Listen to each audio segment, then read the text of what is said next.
Hi everyone, this is Jim and welcome back to my YouTube channel. At ito na nga post ni David Licauco kagabi sa kanyang Facebook account. David Licauco is with Dalkin Philippines. The vibe is always chill at Sobra Cafe, Opus Mall.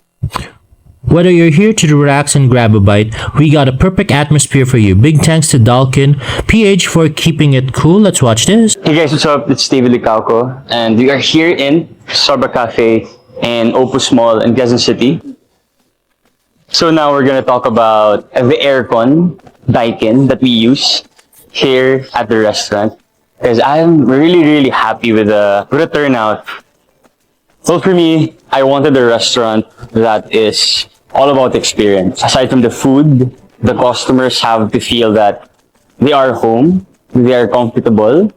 So dapat malamig yung restaurant, and with the help of Daikin, I think my customers are really enjoying their experience here in Sobra Cafe. On top of that, what's really important for me is energy efficient. I believe that with the help of Daikin, since it's an inverter type of aircon, it is helping me save electricity costs as a business owner. I've been a Daikin user at home, not just at home actually, but also in my restaurants.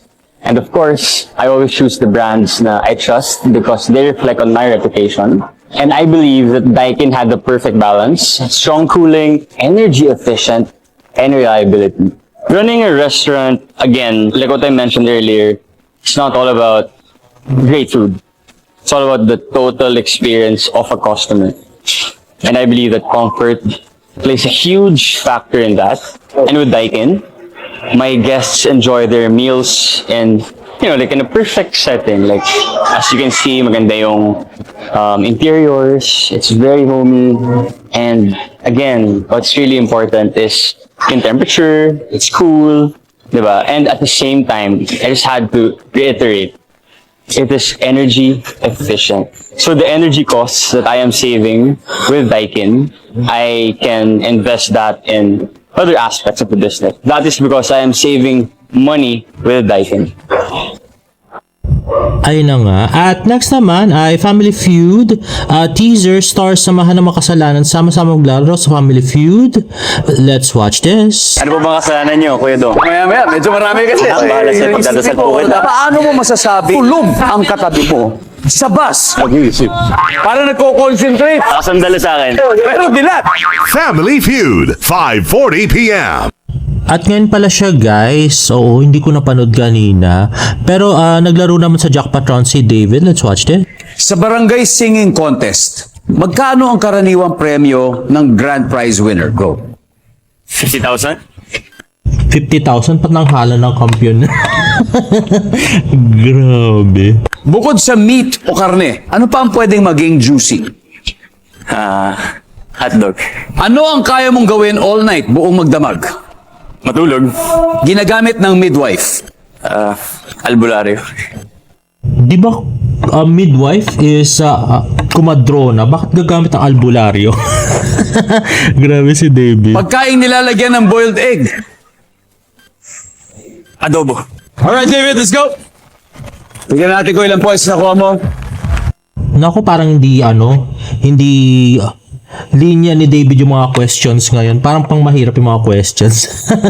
Pagkain nilalagyan ng boiled egg, adobo. Services. Nice one. Very good start, David. Good start. Balik na tayo dyan. Ayun na nga, at medyo pinutol natin guys. At tingnan natin kung nakuha nila. Konti na lang, 100 na. My friend, congratulations guys. You still won 100,000. Grabe, mas marami pala nasagot si David kay Beto. Anyway, ito nga post ni David Licauco sa kanyang Instagram. Universal Records breaking news. David Licauco to release debut single, I Think I Love You. Kapuso actor David Licauco is ready to take artistic journey to new heights with the release of his debut single, I Think I Love You. The track is set to drop on May 16, 2025 under Universal Records Philippines, marking an exciting new chapter in David's colorful career. Fans of David may already know that he sings since he sang Kailangan Kita, original soundtrack of the popular hit series Maria Clara and Ibarra. Think I Love You, the pambansang ginoo, is set to showcase growth as a singer. I Think I Love You combines David's romantic heart with music. The track promises to be an upbeat, simp pop and danceable song that will get a TikTok audience grooving. While fans know that David as a cool, calm, and collected individual, this song offers a glimpse of its more thrilling, energetic side of him. While the track has yet to be released, anticipation is already building it.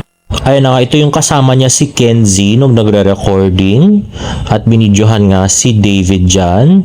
At next naman ay post ng GMA Network. Sumakses din naman siya after so many attempts. Si Barbie Pertesa, yung gusto mo raw kumain ng popcorn kaya lang Miss Congeniality ka. Ayan na nga. So marami nga siyang binate at bineso. At ayan, may tumawag pa sa kanya at nagpa-picture. Grabe. May nagpicture pa din. O, diba? Grabe si Barbie. At post ng GMA Network, lagi niya binibigay yung best niya.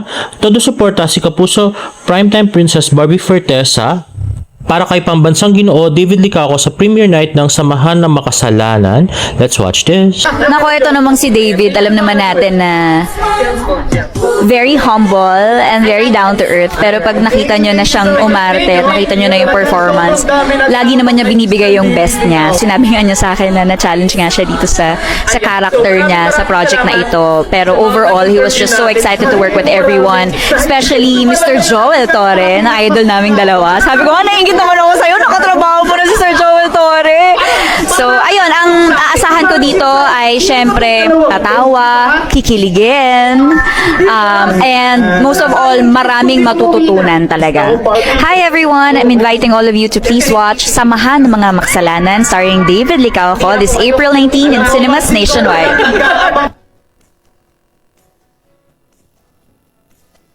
At next nga ay yung tweet ni BBMO. Grabe yung attentiveness ni Barbie kay David despite of the crowd. David, hindi ako makahinga. Barbie, ano yon? Worried face.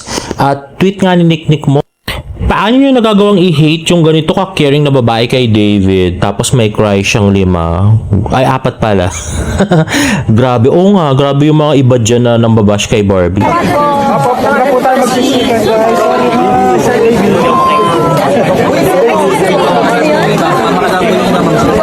Ayun na nga, di ba grabe? So, busy si Barbie ini-interview. Tapos, narinig niya lang si David na sinabing hindi ako makahinga.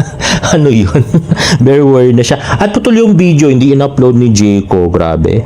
Ano kaya nangyari doon, no? And there you have it, guys. If you like this video, please give it a thumbs up and please subscribe to my YouTube channel for more bird updates. See you in my next vlog. Bye!